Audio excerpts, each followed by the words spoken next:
My 8-year-old friend, Alari, was barred from this event. He showed up and they wouldn't let him in. Of course, it's a bar. And so today he left me a message, and he said this.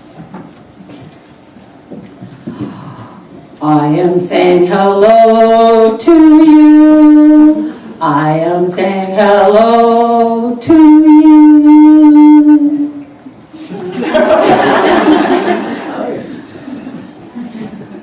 I'm honored to be reading with these people. I can't see. Sorry. I'm going to read from the opening of a new collection of fiction called Alley Stories, and the opening story is called Ants. Ants. An aberrant heavy cloud rests above my backyard. I am sitting on my porch wearing a sweater, reading and watching the cloud. My girlfriend and I live in an unusually sunny neighborhood. She is inside the house, cleaning. She makes up songs about her day, or the sky, or something she's noticed on our street. I can hear her contralto voice quaver through the screen door, off-key. The book I'm reading had belonged to my first lover, Michelle. At the top of one page, she has written her name and the date, then 3 dark arrows pointing down. The line Michelle is pointing to says that it has not rained in Lima since 1940, but when I think about the statement, it seems impossible. I read the line again, and yes, that is what the poet says. She must be making it up. But I think about the people waiting every day for the rain. They wait for the water to enliven everything, to make their world wet and green and soft. The last time I saw Michelle, she was in the middle of the sidewalk outside our old apartment building, balancing on one leg and waving at me.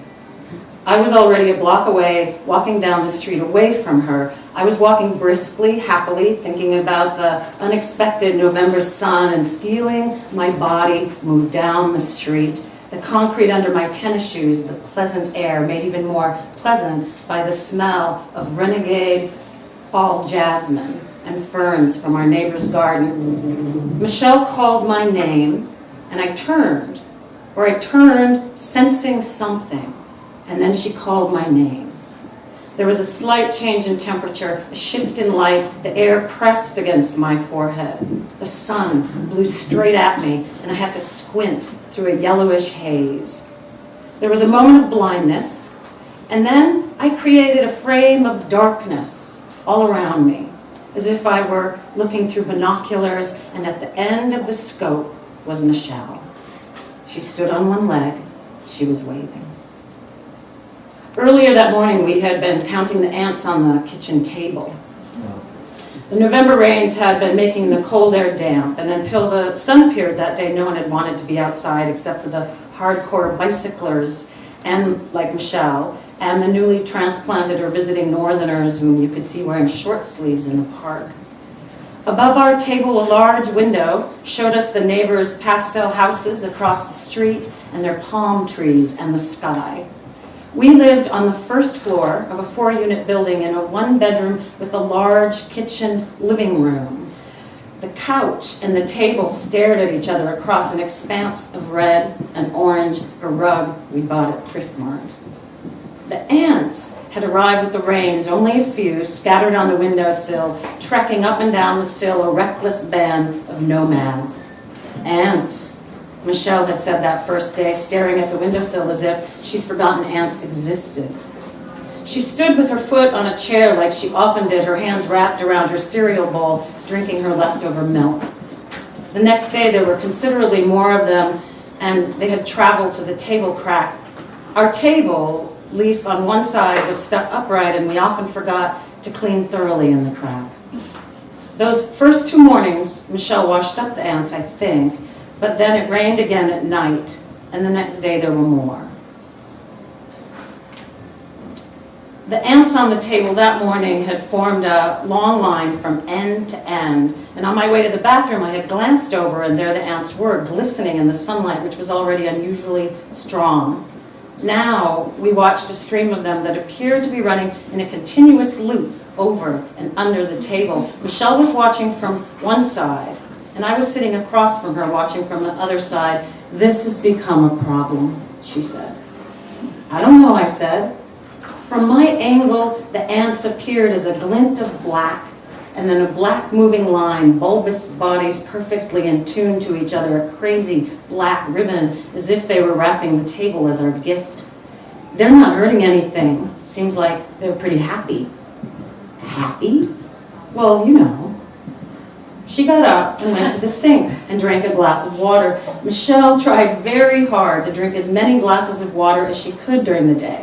And she tried very hard to get me to drink as many glasses of water as I could, because we had read articles about how people who drank water lived longer and had more resilient skin and inner organs.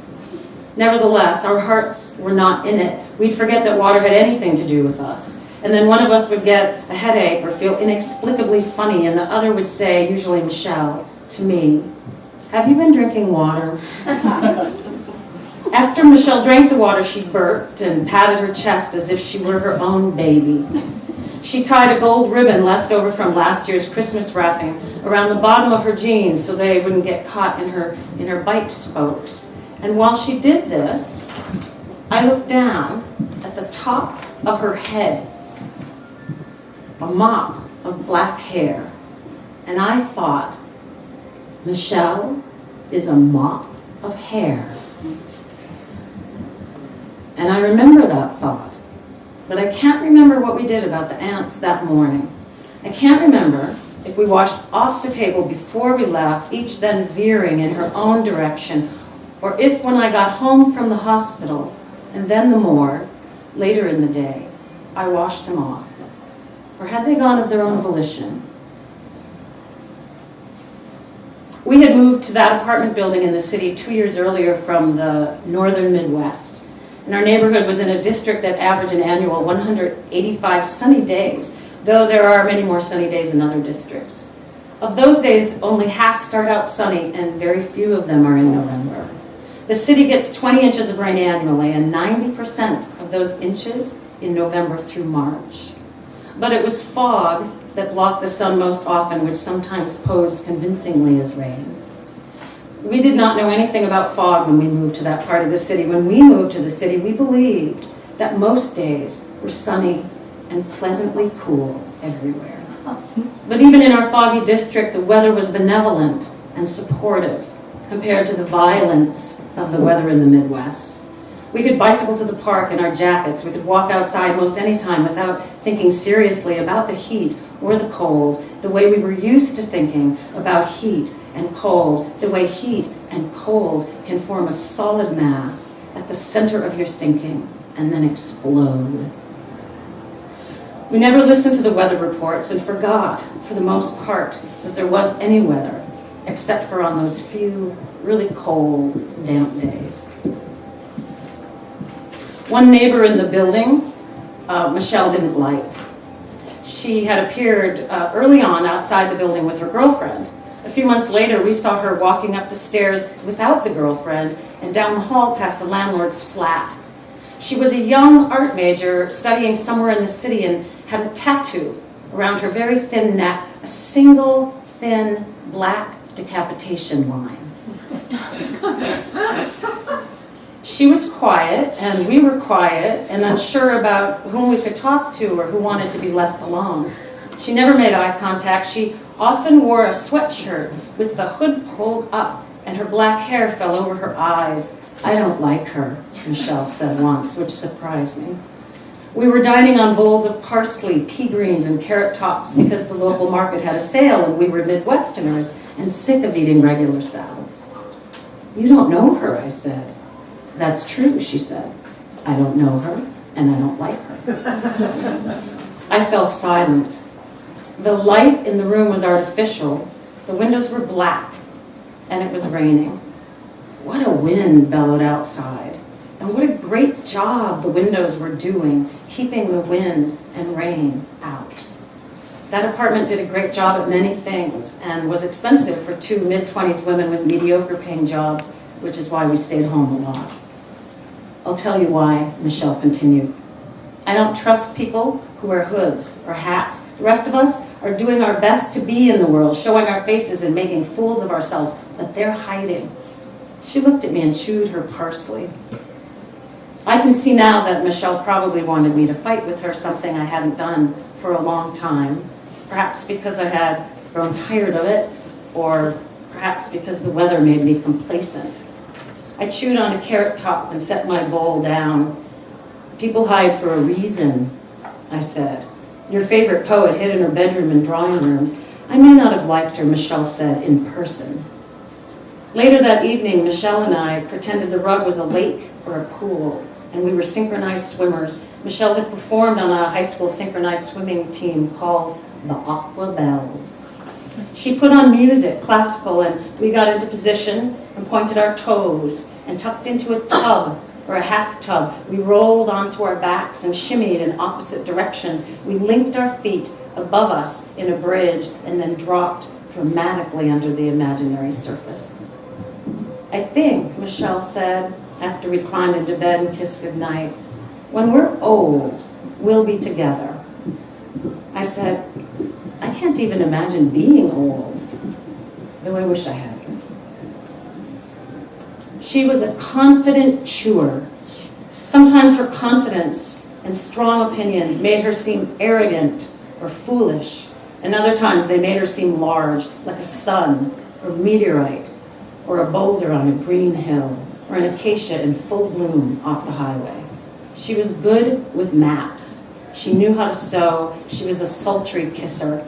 In the night, she'd reach over and rest her hand on the top of my head, sometimes give it a little shake. What did she want from me? What are the things that matter?